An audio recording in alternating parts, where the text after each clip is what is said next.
show recording on your screen? Yes, I just. Now we're in. Okay.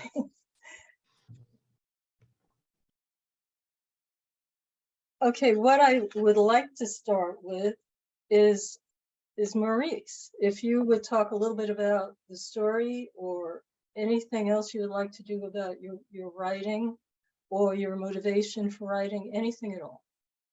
Just give us a little background. No, I'm happy to talk about that. So my short story collection, which came out in 2021, it has 19 stories. And part of the motivation for writing it and publishing it is that I come from a city that is well known and everybody knows of New Orleans. But many of the stories are from the distant past, from like, masters like Tennessee Williams and Truman Capote and Sherwood Anderson and William Faulkner, who spent time there, lived there, had these connections to the city. And I grew up reading some of those stories.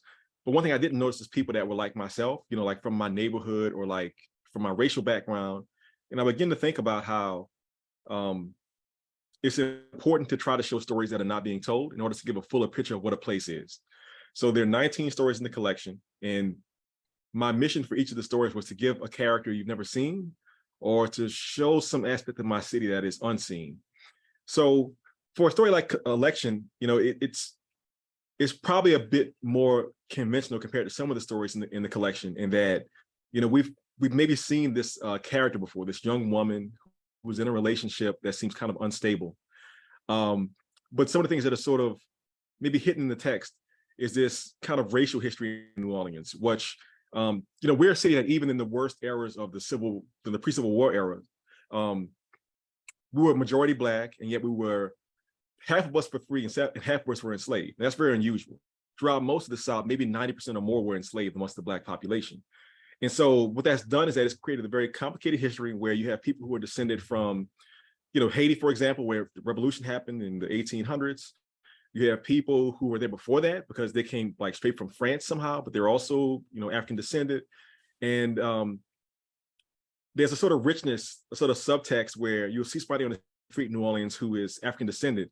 You have all these questions about who they are and how do they fit into sort of the puzzle of my town. Sometimes there's a sort of colorism aspect to it, which can be either negative or positive. Like maybe you're lighter skinned and you're seen a certain kind of way, maybe you're darker skinned in a different kind of way. But definitely in this story, with this young woman, she sort of matches up with this guy, this politician, because they're simpatico. I think she sees him and she thinks that she sees a possible future with him, and yet she's not so caught up in him that she is fooled by it. I think that there is a heritage in African-American storytelling of like trickster spirits, like Brer Rabbit, for example.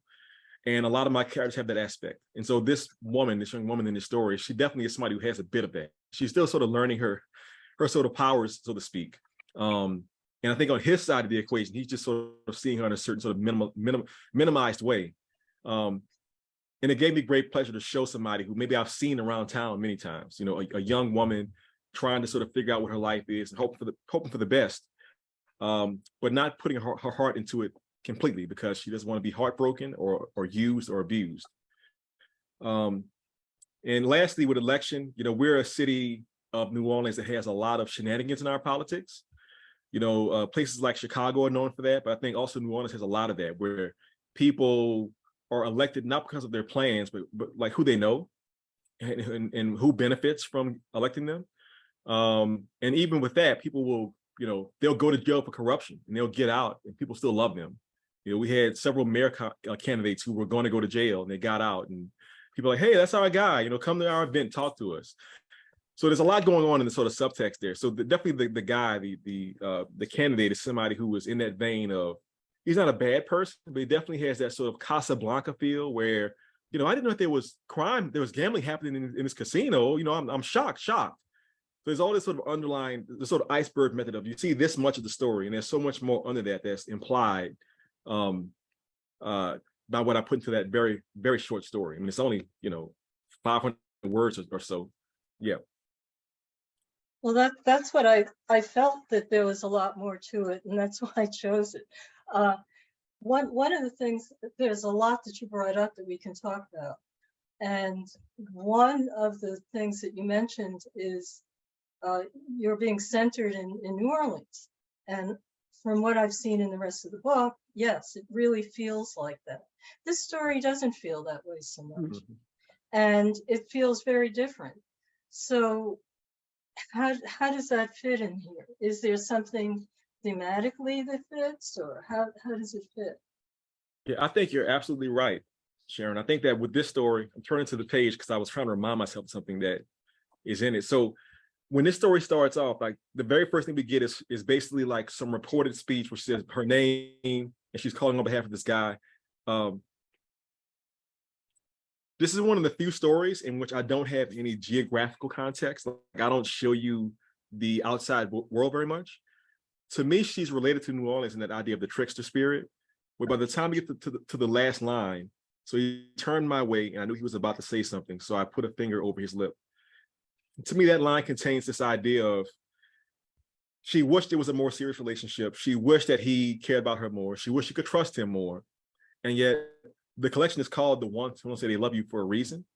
You know, there's so much of New Orleans that it's kind of tragic. I mean, we've been destroyed many times. We've been destroyed by hurricanes like several times, by fires several times. We had yellow fever epidemics several times in the 1800s, so forth and so on.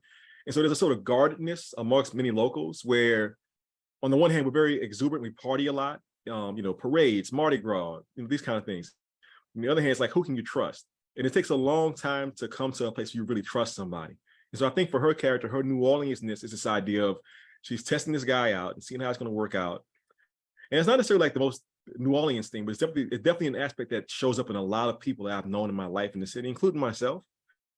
And so she's a representative of that idea of, you know, care deeply, but don't care too much. You know, protect yourself, kind of be out for yourself first. And then if you can actually have a real connection later on, that's great. But protect yourself at all costs. And she's doing that in the story. Stephanie? Yeah, I have a question about that. I wondered, by her doing that, that also gives her permission, if you will, not to make any choices, not to have to do anything, not to make any changes, just to accept the status quo. Is that implied as well, do you think? Because That's she doesn't definitely want the answer. She doesn't want the answer. Yeah, that's definitely a New Orleans thing. So we have a beloved trumpet player named Kermit Ruffins, who was one of the stars of the TV show Treme when it came out a few years ago. And he played himself in the show. And it's this one scene where somebody says, you know, you're one of the greatest players in the world. Don't you want to go international? Don't you want to travel the world as a trumpet player and be respected and loved and become wealthy? And he says, no, that's not what we're about. We're not about that here. And this New Orleans is kind of like a dropout spirit town where people go there to sort of fall off the map sometimes.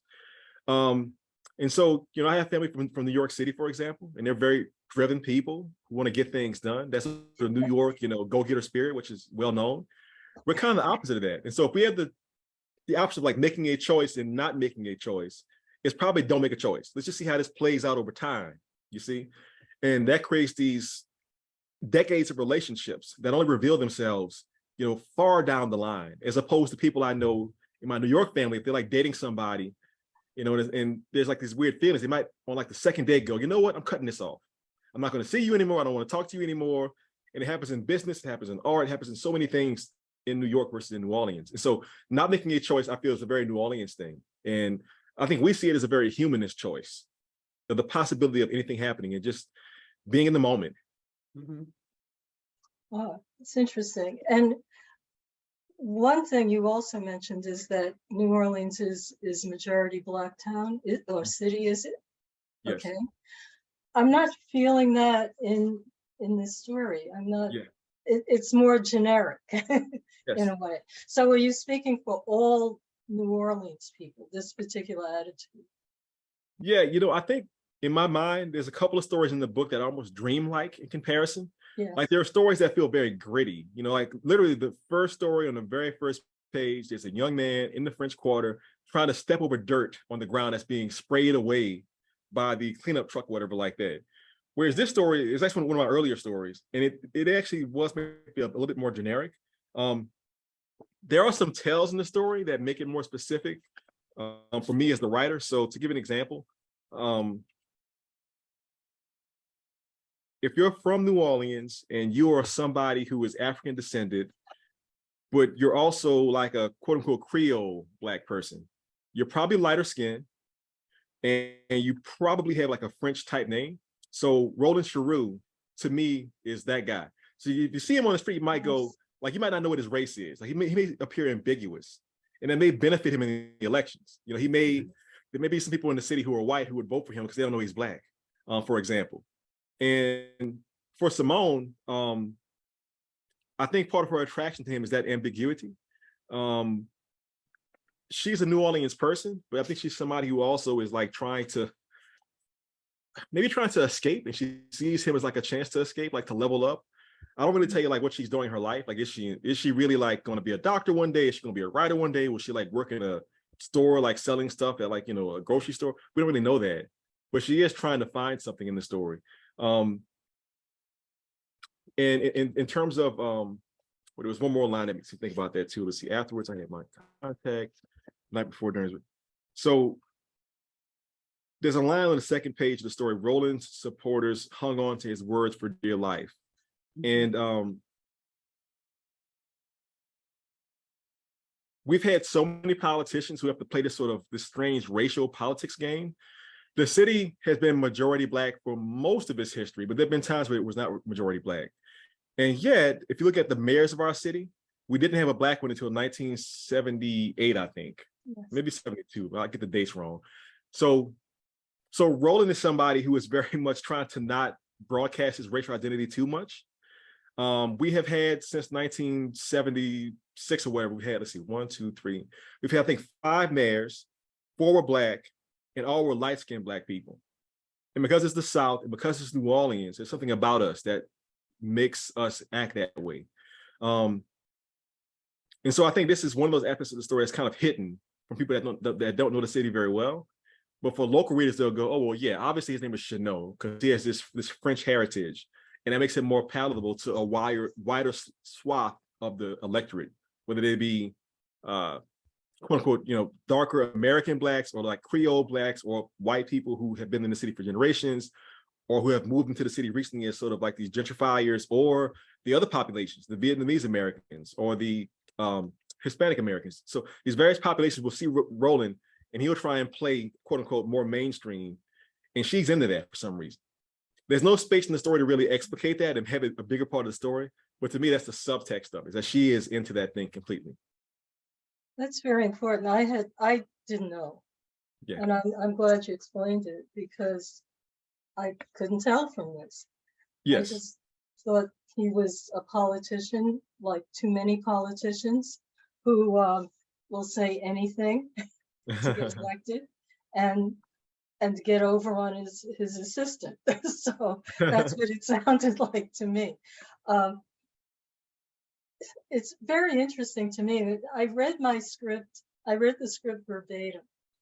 The whole thing sounds like it's fake. I mean, frankly, like the whole situation is. Yes. And that's so much like what goes on now in politics and in life, unfortunately. Yeah. I think the story, I chose it really because it speaks to that. You know, how sometimes we don't quite know what's real. Yeah. And what you pointed out is she doesn't really need to know what's real. Exactly. Yeah, which is interesting. Yeah, that goes to the earlier question about, like, you know, as Stephanie was asking, like, do we care? Are we the kind of city where you would let things play out? Are we the kind of city where you kind of go, let's make a decision right now? And, you know, also, like, to be even more specific about, like, sort of his race and how it plays out in the political part of it. If you go outside of New Orleans, it becomes very rural, very fast. So if he's somebody running for office outside of New Orleans, he has like a thick accent, and he's gonna like play up his country boy side. Like this, but like our country in Louisiana is like not like, you know, Kentucky country or Texas country. It's very sort of French inflected. So the most popular governor in our history, a 4-time elected governor, is Edwin Edwards. And Edwin Edwards was governor like in the 70s and the 90s. he was a boy preacher who turns to politics and like wears these sort of like white seersucker suits, and he has like a very thick like Cajun accent. You know, I can't even fake it. It's so like specific to like the rural parts. But you have to put on the affectation to win outside of the city. Whereas inside of the city is again more of a bit of a almost mainstream thing and more of a playing down of some of that stuff. Because again, it's such a heterogeneous culture in the city. Hey. Hi, Chuck. Hey, hello. Hello, Maurice. I'm sorry I'm late. I had a little technical difficulty with getting on. Can you hear me? I can't hear you. And Mr. Johnson, I'm happy that you were late because I was gushing about how much your work has affected me in the past. So I've been very embarrassed to say it in front of your face. Well, no, I want to hear this, please. That's okay. I'm really sorry that I'm late because I love your story. You know, it isn't often that you see an effective blaster, as it's called, or short story, but this one is perfect from, you know, every line, every sentence. I appreciate that. I was talking about one of your stories, and I'm sorry, I guess I'm nervous I forgot the title of it. But you have a story about a man who goes to the movies and he's watching the films and they're sort of affecting his emotions. Moving pictures. Moving pictures, yes. And I wrote an homage story to that. It's called Motion Picture Making. It was published in a very, very small magazine, like one of my very first publications. But I was saying, you taught me so much about interiority in that story that stuck with me over the past 15 years of my life. So thank you for that. Well, thank you for those kind words. I feel humbled. That's a very old story. I wrote that in the early 80s, and people read it as a story about Hollywood, you know, about a Hollywood writer who's frustrated, his marriage is falling apart. You know, he wants to do something else, but it's really a Buddhist story. You know, it really has a very strong Buddhist kind of thread that runs through it. So yeah, thank you for reading it. I'm glad, you know, you were able to get something out of it. Another thing that I think you might, I'm not sure, but I think I read somewhere, Maurice, that you were very early as a very young boy interested in comics. Is that true? Totally true. I was a total comics geek. You know, I was in the comics when it wasn't cool like it is now, when it's like a very mainstream cultural thing. So in the 80s, I'm reading, you know, X-Men. I'm reading, you know, some Spider-Man and Fantastic Four. I mean, I'm even reading Captain America, like the least cool character almost all the time. You know, like this sort of Boy Scout type character. Well, Maurice, listen, down in my garage, okay, downstairs, I have all the original first editions of Marvel. I've got comics going back to the 50s and the 40s. We both share being comic book geeks, okay? I mean, I talk a little bit more about that because now comics are so much a part of mainstream, you know, popular culture. So everybody knows Captain America, right? Every kid knows Spider-Man. But I remember the artists, you know, and the writers who created those characters. And I care about, you know, whether it's Stan Lee. I had a conference call with him once, you know, on the phone. When you can tell that he loves comics, but how did it influence your work? Wait, I'm losing my mind because you actually talked to Stan Lee. That's wild to me. I can't imagine that. But so the way it influenced me is like this. So, you know, my mother, you know, she was her job in the 80s is that she was a home healthcare nurse. So she would go to people's houses and stuff like that. So she would get me from school, you know, sort of white nurse's uniform and the white shoes, the white clothes, the white hat. And she would go to Sally Beauty Supply in New Orleans East, which is our neighborhood, of like a 90% Black neighborhood. And next door there was a bookstore called the Bookworm. And she would give me like $5, $10, go inside and buy whatever you want. And so I would go into this space, and it was the ability to go into a store and sort of browse and see the covers and be struck by this visual art. And they say, I want that one, I want that one, and I want that one. And I fell in love deeply with the X-Men comics, which was written by Chris Claremont. Like, he's probably my favorite writer of all time because he's very unusual. He was very good at imbuing the characters with like this sense of like, so all comics are rooted in mythology, you know, because all cultures have mythology. There's Greek mythology, there's African mythology, there's, you know, so forth and so on. So there's these big tropes that happen, And within the tropes, he could always give you like a Wolverine or a Storm or a Colossus and make them feel very human and very particular, and give them these traits that made a sort of psychological sense. So just one quick example, there's a character in the X-Men called Colossus. He is a Russian expat who moves to America. He's like, 18 years old, joins the X-Men. He's like 6'5", and with his power, he can turn like a metal like statue version of himself. He's the toughest of all the X-Men. Yet he's also the most tender of all the X-Men. He's like a great artist. He can draw and paint very well. And he will just start crying because he gets like really upset about things. And so those sort of juxtapositions really affected me as a young person. So people will often say that in my own work, despite the fact that my characters are often like in very difficult situations, I sort of reject the aesthetic of like coolness that comes from like New York. Like they shouldn't show too much emotion. It shouldn't be like too melodramatic. I love melodrama. And to me, that's what comics do. It's big emotions, big moments, gigantic stakes. If you don't find the little ruby, the entire universe will be destroyed in the next 5 minutes. Those things are a part of my soul now. But then also, as Stan Lee gave us, even with these like gigantic, Fantastic Four stakes, there's always a sort of street level mentality of like, these are regular people that love each other, that bicker amongst themselves and have these like little sort of verbal fights during the actual physical fights. And to me, comics are so good at that. Well, what you're saying is that there is characterization. There's characterization for these characters that people see as one-dimensional. But Lee did achieve that with Marvel, with the first Fantastic Four. They thought the company was going to go down the tubes. So Lee decided he would just go for it. He'd just go for it, what he always wanted to do. And it's kind of Shakespearean, the characters have an element of realism that make them interesting. Now, I preferred Cyclops. Okay, no, that was my character in the X-Men. Let me ask you a question. Sure. What do you think now about what's happening with Marvel at DC and all the stuff that they're cranking out? Do you feel something's been lost or something has been added or gained, that this is such a hugely influential pop, art form?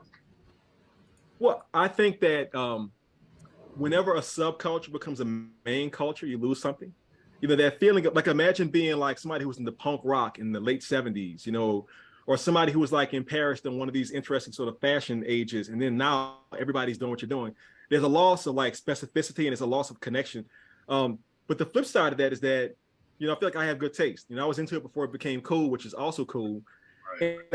And I have real respect for the Marvel creators, the MCU creators, because in my opinion, like what they've done between say 2000 and say 2019 is they created this sort of story cycle that shouldn't have worked very well. I mean, I remember when they announced they were going to make an Avengers movie.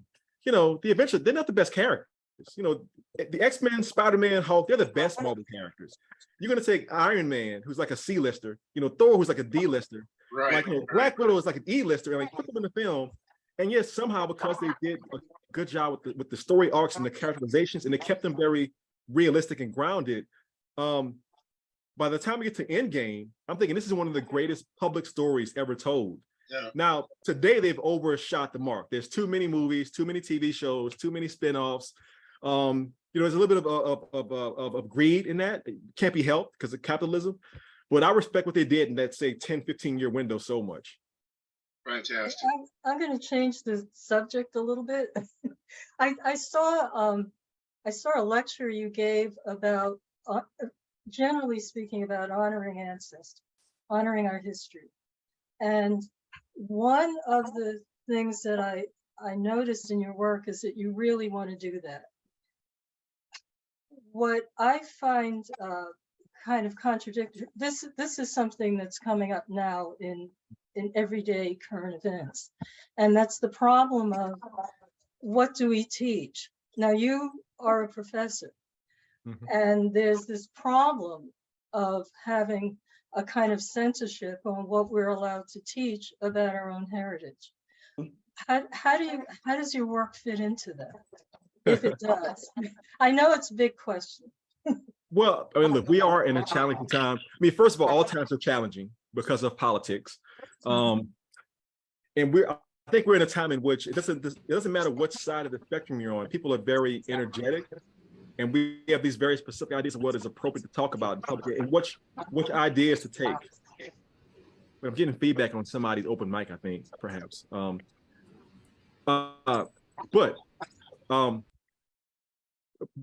to that point,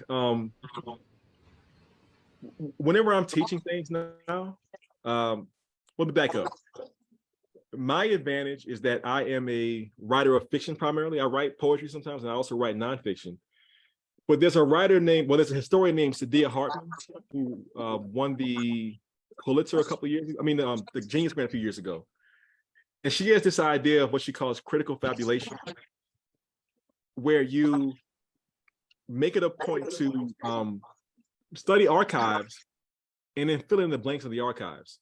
And so, for example, a lot of her colleagues within the historical... Excuse me, Maurice, could I ask everyone to mute, please?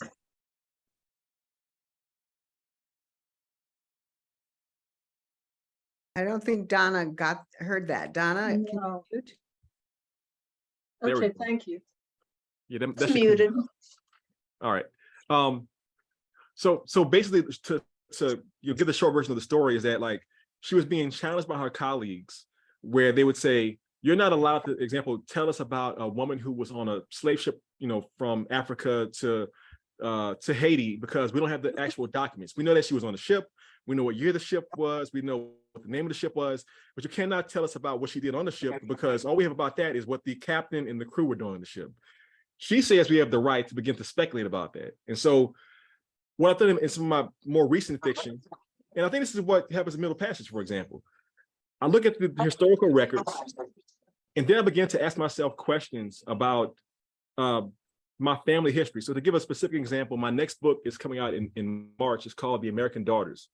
And in that book, how to describe this? So it's a book about a young Black girl and her mother who are transported from a plantation in the country to New Orleans in 1846. And these things happen constantly because of the trade. But I did not want to write a narrative that's like a sort of typical slave narrative where they're being abused constantly, and it's like a slave owner who's doing these things, yada, yada, yada. I want it to be more complex than that. And I said, okay, well, what's possible? Like knowing, I'm sorry, we get some more feedback, I think. Yeah, excuse me, Donna, Yes, would you please mute yourself? it says mute, and if I push on the, There it is. You're muted. So I was saying that, so basically the narrative is about this young Black girl who she comes to understand that the slave owners in the city have this plan to basically spread slavery throughout the West, throughout the North, but also throughout like the Caribbean and throughout sort of Central America. Meanwhile, she also begins to understand that there is a spy network of Black women and girls in the city of New Orleans who are connected across the entire South up to the North. And so she sort of joins this sort of spy ring. And then you go, well, how's that even possible?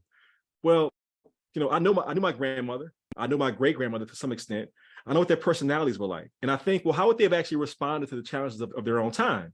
And to give you one specific example, in real life, I came across some research that when the Confederates learned that the Union was coming down to New Orleans to oppose them, they just gave up. They didn't really fight at all. They turned tail and ran. They sunk their own ship in Lake Pontchartrain. They burned their uniforms, they broke their guns, and they hid out. And I said, well, why'd that happen? And I actually thought for like 15 years, like, why would that happen? Why'd that happen? And then it sort of struck me like all at once. Well, if my great ×7 grandmother was working in a townhouse in the French Quarter in the 1850s, she won't do like everything he says do. She's gonna be like working behind the scenes to sabotage whatever plans he has. So sort of like the main sort of slaver in the book is a guy who has the sort of impetus to like order supplies for the Confederacy. So at one point so in real life, the Confederates decide to try and stop the Union boats by putting iron chains across the river, Mississippi. Now they probably needed 10 chains to stop the ships, but they only had one chain. Now, imagine one of these women who've been enslaved, who've been taught to read and write because that helps the master do his work more, being told, hey, order 10 chains for me. And then she says, yes, whatever you say, sir, and then puts down 1 chain instead of 10 chains. That's the aesthetic of the book I'm writing, that's coming out in March. It's this idea of resistance from behind the scenes. And it's a sort of speculation. So my point is, to answer your question more directly, we've been told that we can't write certain narratives. When I talk to my students in class, I try to get them to think more broadly and more fantastically about what's possible in stories. And so to ignore, previously told mainstream stories and be more adventurous and try to show things that we would like to have seen play out throughout the narratives. You see, I think that's fantastic, Yeah, because what's leading you is the imagination, right? This is, even if you look back at the historical record, what's driving you is a robust imagination that will dramatize history in ways that it hasn't been done before. And I just have to add, that goes back to comics again too. That sense of, what if there was a group of covert subversive women in the Old South undermining, the Confederacy? Yeah, what ifs are a big part of comic narratives. And so that encouraged me to be more adventurous in my literary work. how much research did you do for this? Not that much. I mean, I did some, but I definitely took some encouragement from like Toni Morrison talking about her research process, or from Edward P. Jones, for example, like basically saying, I did, like there's the oral narratives in your family, which is his own kind of research. You've been told these stories from previous generations. That's one kind of research, which is sort of native in your soul. And then it's kind of like, okay, so where does it take place and what was it kind of like? But I think Morrison said that a lot of what she did was just like listening to her great aunts, talk about like what it was like in, rural Ohio, in the 1920s or whatever like that. And so while there were certain things, I would reach out to people I knew and say, hey, how would you buy glasses in 1850? That kind of thing, like a pair of glasses or whatever. Or how would the, what was transportation like? Those kind. I didn't want to make it like a historical in terms of like all these details clogging the narrative up. It was more about this sort of this idea that in comics you can have a sort of a fantasy that's acceptable, and people will buy into it. I tried to get the reader to understand very early on that this is not a straight historical narrative. It is more of a speculative historical narrative, and therefore there's more leeway for me to do things that maybe were not conventional within the story. That's a very interesting background. It's giving you a lot of freedom to write, which is great, because as you said, too many of the slave stories were almost formula, Yes. to say the least. Another thing that's come up that I've noticed in your work is the sense of truth and trust. And how does that work for you? We kind of touched on it a little bit before when we were talking about election, but I noticed it throughout the book that there's like, what is the truth there? Like, what are you trying to get at for your truth in this? Well, I love a good unreliable narrator. Yes, that's yeah. Like here at the conference, for my class, I wore a shirt yesterday that said unreliable narrator on it. I love the idea that somebody is basically, like one of my good friends when I was in grad school years ago, she said that her characters, they talk to the reader as if the character is on trial, and they're trying to defend their actions and their point of view to the jury, so to speak. And I'm a former corporate lawyer, yes. so that really kind of stuck in my mind. And so when I read great narrators, I'm thinking, okay, so this person is like trying to sell you on their idea what the truth is. So a lot of my narrators are doing that. They're kind of saying, hey, I know you're going to like hear my story and judge me, but first hear me out. And if I'm, successful, you'll buy into my narrative at some point. Also, again, as I mentioned earlier, New Orleans is the kind of city that on the one hand is very well known and people travel to it like for their vacations and have a good time. But there is like a deep sense of like heartache and trauma because we've had so many hurricanes and so many fires and so many yellow fevers and so many things like that, that at some point it's hard to think that things will work out. And yet we're a very positive culture. I mean, particularly amongst the Black community where like at a funeral, for many of us, you have a jazz funeral. You die, and then they say, don't cry because our loved one died. Let's have a big parade. You have the brass band shows up, and people have these umbrellas and these white handkerchiefs, and you're sort of dancing and having a good celebration. And so even like the sort of darkest moments, and there are many cultures that have this idea, the Mexican Day of the Dead, for example, and where it's like, things are dark, and yet as a community, at least within this sort of sub community, which for us is our main community, you're gonna have a good time, you're gonna love each other. And I mentioned the idea of like the sort of trickster spirit, like reading things like the People Who Could Fly, reading like the Brer Rabbit tales, in a city in which it has been majority Black for a good chunk of its history, and in a city in which we still have this sort of almost plantation culture within certain parts of the city. Maybe today, I think we're up to like 30%, white folks in the city, and maybe 10% of them are people whose ancestors like own plantations. And so like they have a lot of resources for themselves. Like their kids go to schools that cost $58,000 per year.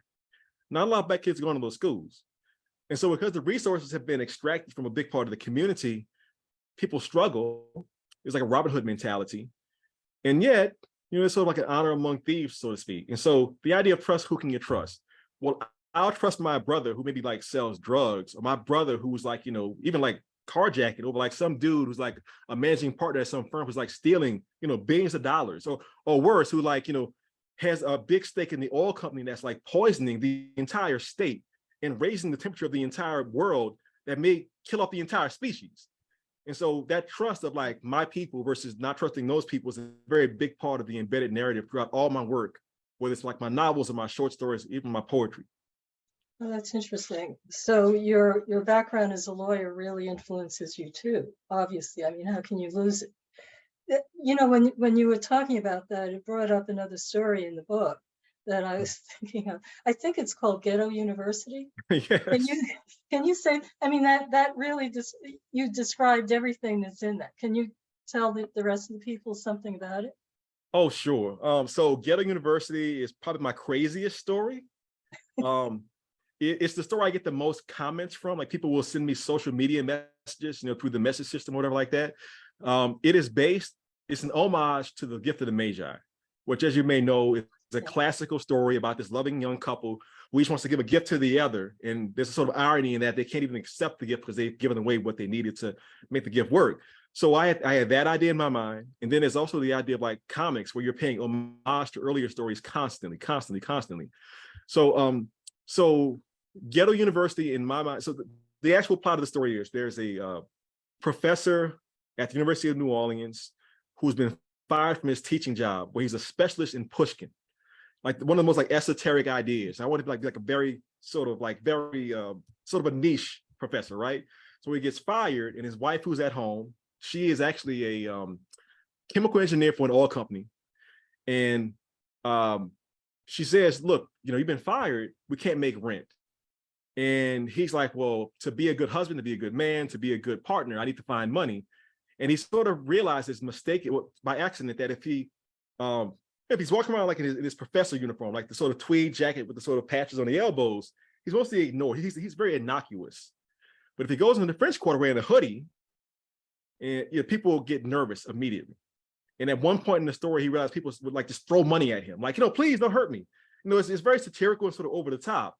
And in the story, the last thing I'll say is that for me, this story was an experiment in how many sort of twists and reversals could I fit into one story before it became untenable. And apparently it worked very well, that these things keep on being reversed over and over and over again throughout the entire narrative. And then you finally hit this last moment of like, I can't believe he did that in that story.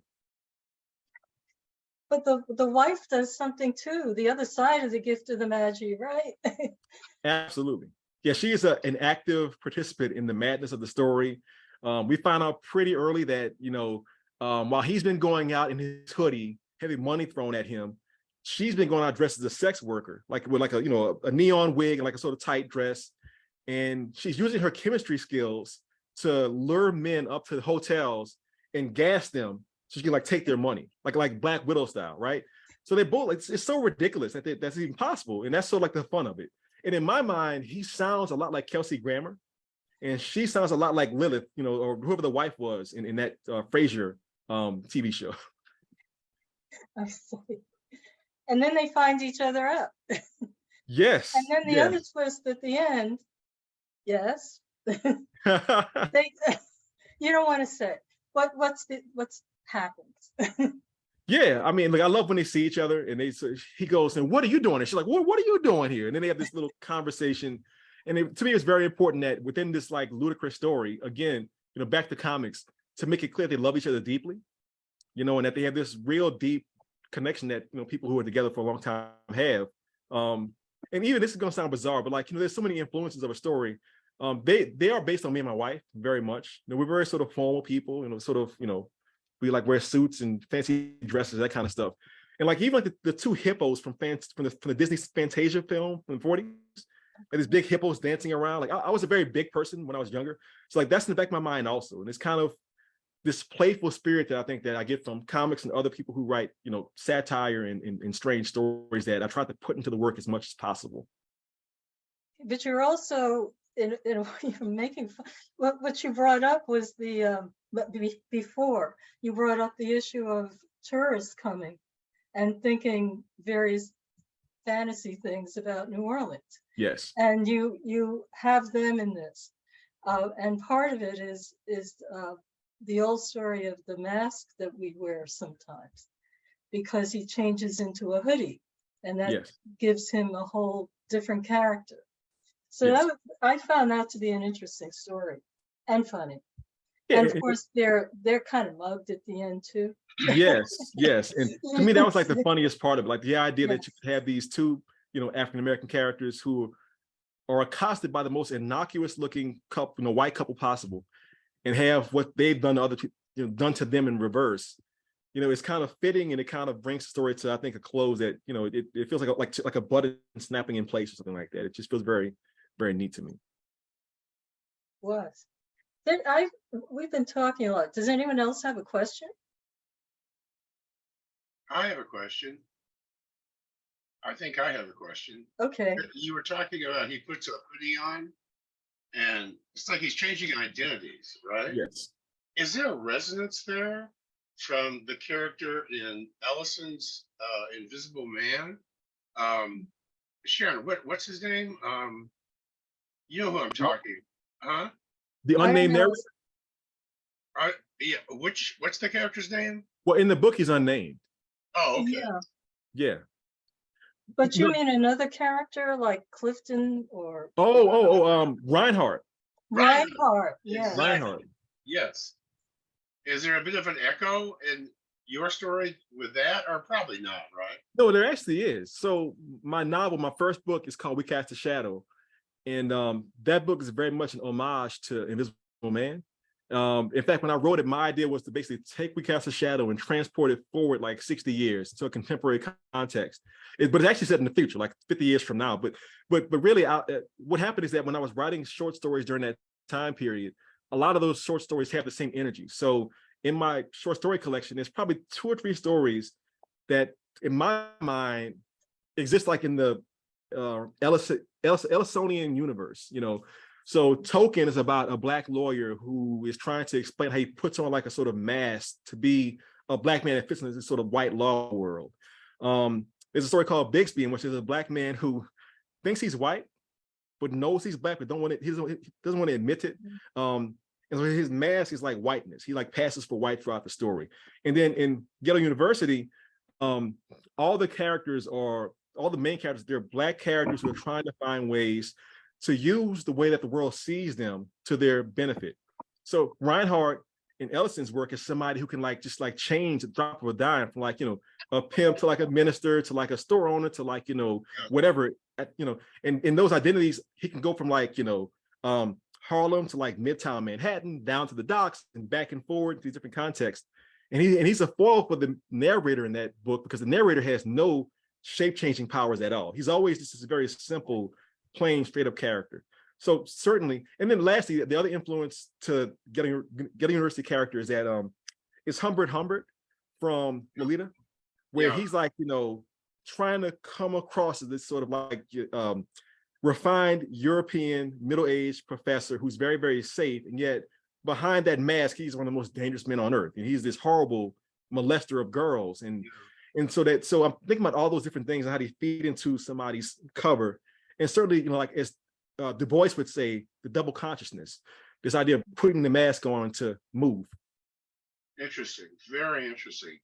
I hear the themes of appearance versus reality in everything you just said, and also the theme of what is the self?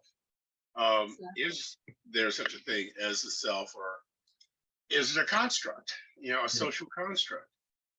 And of course, all comics, you know, the characters have either, you know, masks or uniforms or whatever, so that they can become Somebody almost else. godlike. Yeah, somebody else. Exactly. Wow. Yeah, I like that.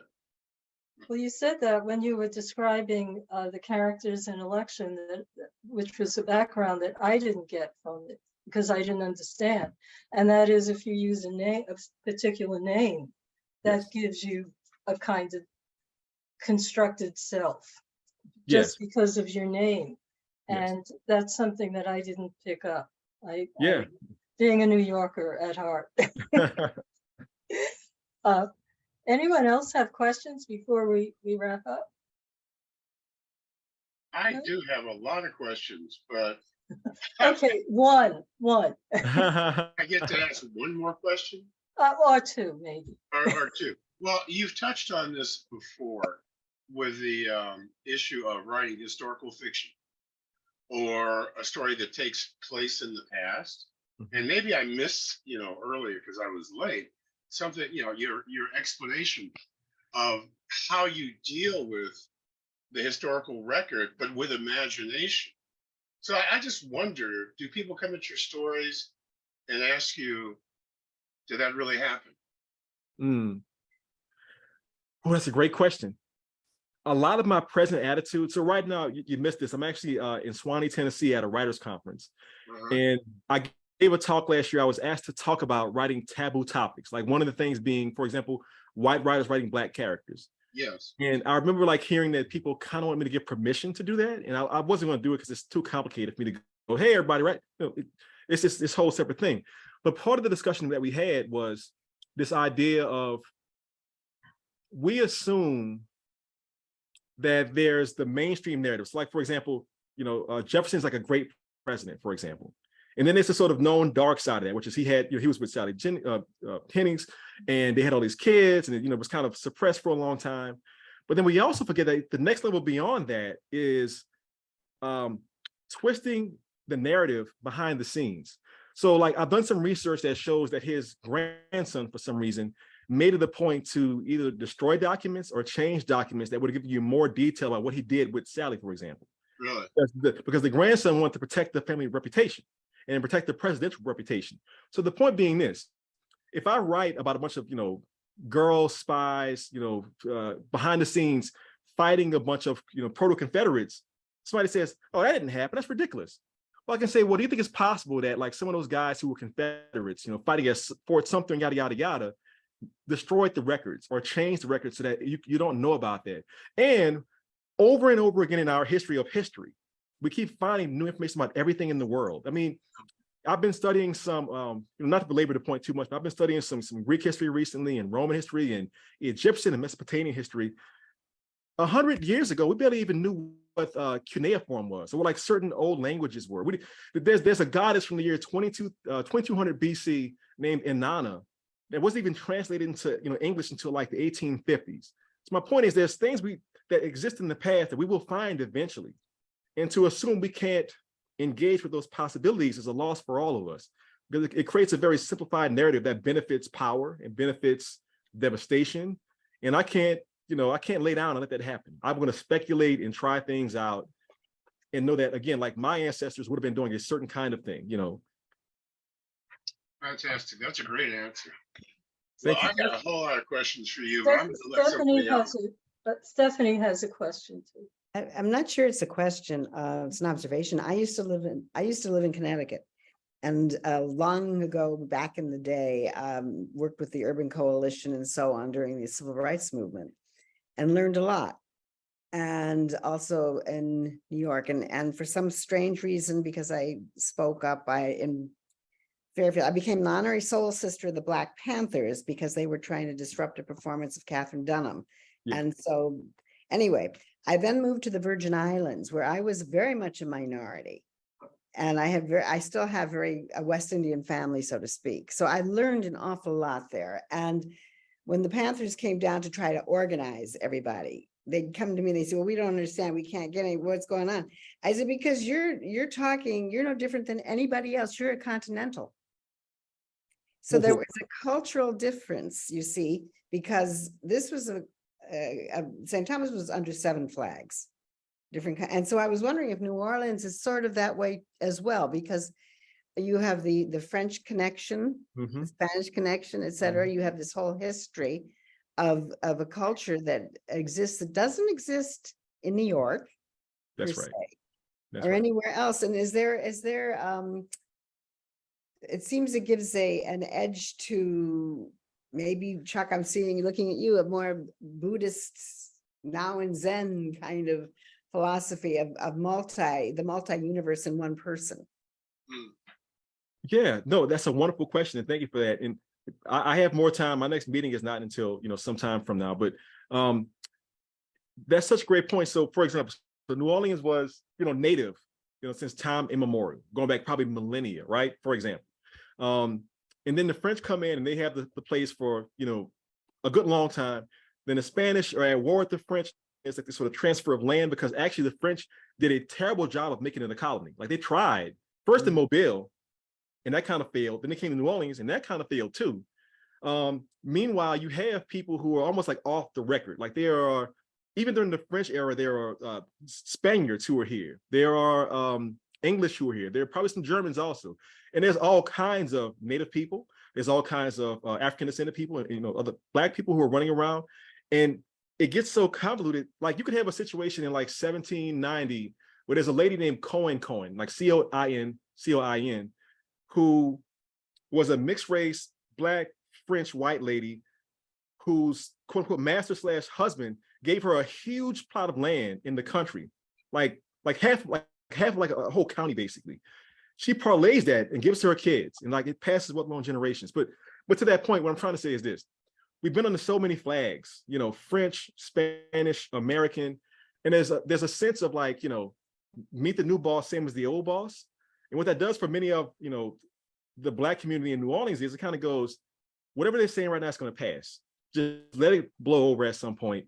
Even the point of like, most of the world most of the West is experiencing gentrification right now, for example, including New Orleans. So I've seen historically Black, stores and schools be changed into sort of white spaces, which is terrible. And yet I know for a fact that the next hurricane comes down and say it floods half the city, they're going to be gone because it's not for them.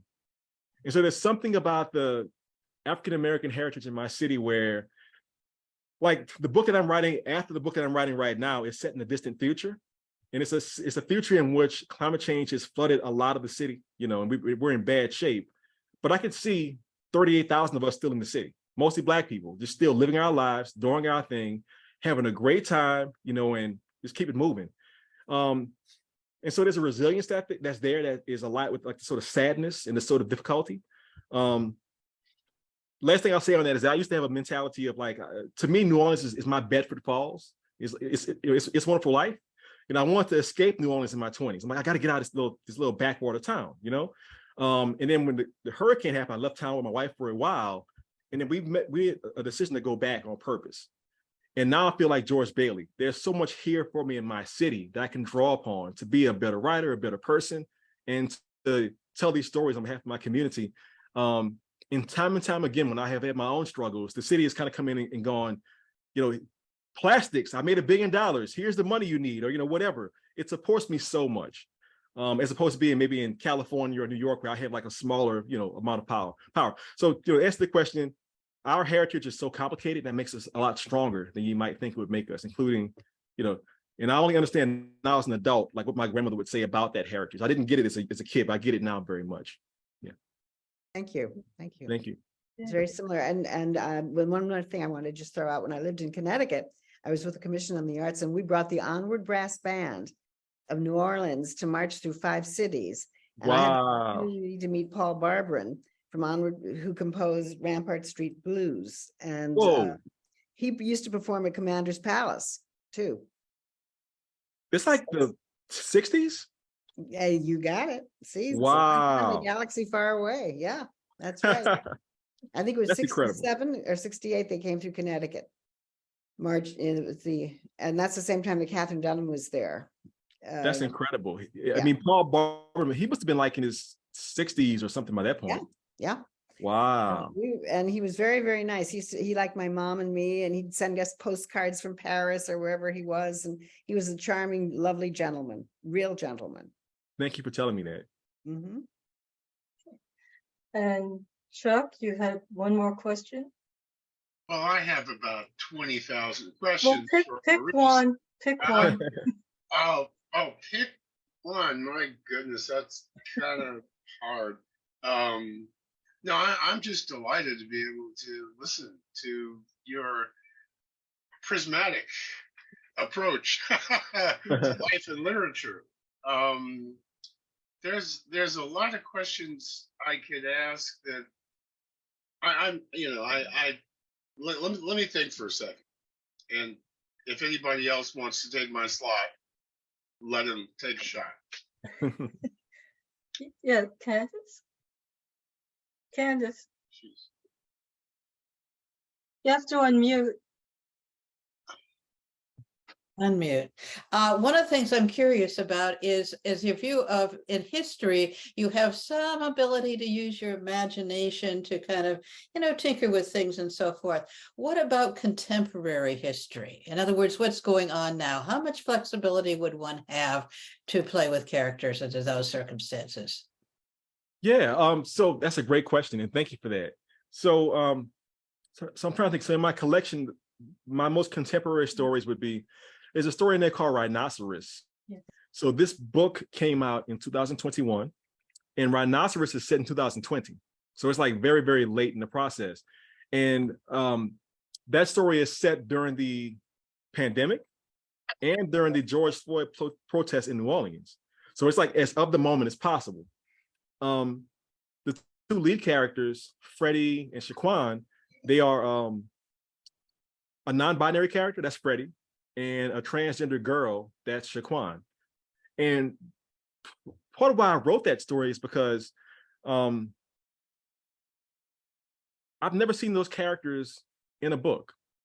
New Orleans has a very interesting sort of gender and sexual presentation. And what I mean is, like, a lot of the sort of traditional ideas about like what it means to be a man or a woman, we don't quite subscribe to. So to give you a specific example, you might meet a guy, looks kind of like me, like a little bit heavier, a little bit like, grislier kind of. He like drives a streetcar for a living, like drives a bus or does sanitation for a living. And then follow him home that night, and you'll find him like at his table in his garage, knitting together, very delicately, one of these Mardi Gras Indian outfits with like feathers and like these sort of sparkly bangles all over it. And it's one of the most masculine acts in the city of New Orleans. Like, men love doing that. And so this idea that he's not embarrassed by it, it's an act of pride, and it goes back at least 250 years, if not more than that, is a part of our culture. So the point is this, that when I wrote the stories, I think I said earlier that in the 19 stories, I was trying to show people that you don't get to see very much. So on the one hand, my current mentality is that as I write stories going forward that are set contemporarily in New Orleans, I do want to speculate more about things. But in that story, for example, I've never seen them, and that's a kind of speculation. There was a young person here at the conference who said that they read all of the instructors' books, like 25 books, before they came to the conference. And they told me, this was, I think, a young gay man, he said, "You're the only writer at the conference that has a non-binary character as a lead character in any of your stories." I'm like, that's impossible. I'm a Black man from the South. How's that possible? I'm not from California, New York. But again, that's a very New Orleans thing. And so I guess, what I'm trying to say is that there's a kind of speculation in showing people that have never been seen on the page before. There are no other, young non-binary characters from New Orleans that ever have appeared on the page in the past. And that's its own kind of speculation. And you say, well, why would I do that? Because I think that that's my community. I have friends from high school who are like these people. I have cousins who fit into these categories. I have, friends from college. I have people that I've worked with who fit into these categories. And therefore, when I write them, it doesn't feel alien at all. It feels very much of my heart space, so to speak. And I've had the good fortune of, as any writer, I'm full of anxiety, like many writers are. So I remember when I published the book, I remember thinking, all right, so some of my mentors are Roxane Gay, one of the great, women, lesbian writers of the world. And she reviews things on Goodreads, and she'll like put her opinion, up before the book comes out. And she does not suffer fools lightly at all. So if I had messed up with these sort of gay characters or queer characters, she would have said, Maurice, you made a mistake. But she posted, Maurice, you did a great job. And as somebody who sees as my duty showing my community, including the gay community, the queer community, I want to do it right. I want to do it without causing harm, without being a bad representative of the people. And most importantly, I want the young people, the youngsters in my community, read my book and go, that's a pretty good job, Maurice. We can do better, and tell their own stories and their own voices. May I ask a question that's really? Let's Chuck go. Okay. Well, this is a quick question. Yes. Do you know Mona Lisa Savoy? Absolutely. Okay, she's my former student. No way. Yeah, back in the 70s or 80s, she was in my creative writing class. And you know who she is now? She's poet laureate, if I'm not mistaken. That is true. Dr. Saloy is like the godmother to so many of us in the city. She was the teacher of Jericho Brown, who won the Pulitzer a couple of years ago for The Tradition. One of my very best friends is the poet Charisma Price. She's only 27 years old. Published her first book to great acclaim. She teaches at Tulane. She's a mentor to Charisma also. So she's like teaching across generations and bringing up so many of us. And hopefully I can have some of that influence myself, if I can, stay the course and be a good influence on the people coming up behind me. I think you are. There was another question. Yeah, forgive me for this one, but you're a young gentleman. I have to ask this. What is your take and your feeling about AI and how it's impacting the writing community? Because some of the writers I know are writing atrocious stuff just to throw it off because it's trying to. And I just was wondering what your take is on it. Well, on the one hand, we've never invented a technology that we've completely obliterated. So we made the nuclear bomb. Probably should not exist, but it's still out there. There's many thousands of bombs in the world right now. Then on the flip side of it, there's us as a society, as a civilization, making the choice about what we want to do for us. So like somebody said, for example, well, sure, it'll be great to have like a thing on your phone that can tell you if your blood sugar's too low, and it's kind of like recommending what to do about that. But nobody wants to go like to an AI doctor, for example. We want to have like that human connection with our physician. When it comes to writing, I have almost no doubt that they will be able to evolve the technology to the point that it's as good as most living writers. Now, can it duplicate the soul? Probably not. But we want that. There's so many bad TV shows, so many bad books that sell many, many, many copies. So my thing is, I just hope that we are smart enough to not let it become too ubiquitous, that we can maintain constraints on it, and just as a society say, you know what, we can do it, but should we do it, and hold back on it. I have played with the apps. They're actually very impressive and kind of scary in a lot of ways. But I can't imagine going to a bookstore, buying a book by a computer and reading it and feeling satisfied by that. The interior space of the creator's mind, not to be like too religious, but it's the mind of God. There's something about having a soul that makes art specific and effective. And I don't know that computers can make me feel in the same way. So I have my hope. I have my fears. I don't know what's gonna happen next, but I'm hoping the best for us. Okay. I got another question. Okay, Chuck, one more. That's it. You're talking about AI and all that. I know you like comics. Do you like science fiction? I love science fiction. I love it. In an awesome reality, I would have either moved to New York and joined the Marvel bullpen, or I would have moved to Hollywood and made some sci-fi movies. I love science fiction to the extent that it is able to show our current moment by using metaphors. The classic example is Star Trek. It's the 1960s when the world's not very diverse at all, but you have this crew, which is a black lady and a Russian guy. We hate Russians, but there's a Russian guy on the ship, and we can sort of see the possibility of coming together as a species and getting past our petty differences and going into space and finding new things and creating a new possibility.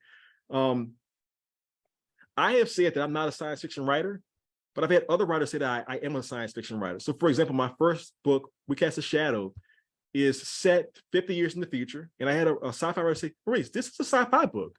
Well, there's no lasers, there's no teleportation. You're like, but no, you are speculating about how medical technology can change the choices we make about our race. Like in that book, the guy wants to make his light-skinned son white to protect him by using like gene splicing or something like that, right?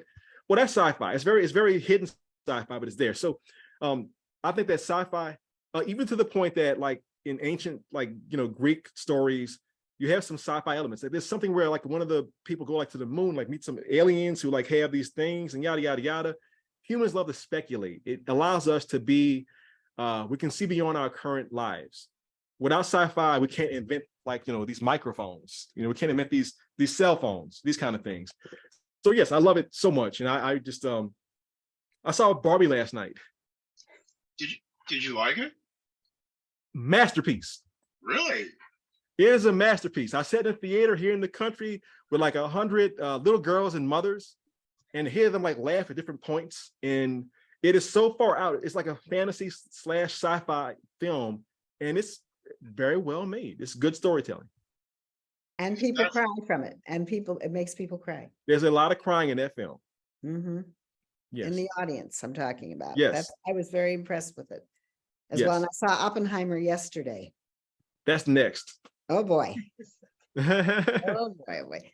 And Okay. there's an interesting thing when you talk about sci-fi, because some people I know say that Gene Roddenberry was the greatest morality playwright of the 20th century because of the Star Treks that he produced. But now with what's coming out in the news about UFOs, there was an organization called MUFON, very, that was very big, but people thought they were nuts, and now it doesn't seem that it's so nuts. I thought they were nuts. Apparently I was wrong about that. Yeah. And I would offer a recommendation to you. If you have not seen the TV show Black Mirror, it's an excellent show because it takes all this technology and it kind of speculates where it goes in the future. And there's even one episode where they imagine all the TV shows are made by computers. And what does that do to a society? Yes. Oof. Okay, I think it's time for us to wrap up. So Maurice, do you want to say any parting words? Well, first of all, thank you for the invitation. I have enjoyed this immensely. I'm honored to be in your presence today, all of you. And look, my thing is, I actually came to writing somewhat late. Like I didn't publish till I was 41 years old. I'm now 46 years old. And yet that being said, I have big plans for the future. If you had asked me 6 years ago, would I have 3 books published in 5 years as of next March, I would say impossible, but I will have that. And I want to keep on writing stories and relying on, the good energy from people like you and the great writing from people like y'all. And I'm just very bullish on the future and have a lot of hope. And so thank you for this time. And please don't be a stranger to me. We won't be. Thank you. It's been an honor and a privilege. Thank you. Yeah, Thank thank you. you. Thank Thank you.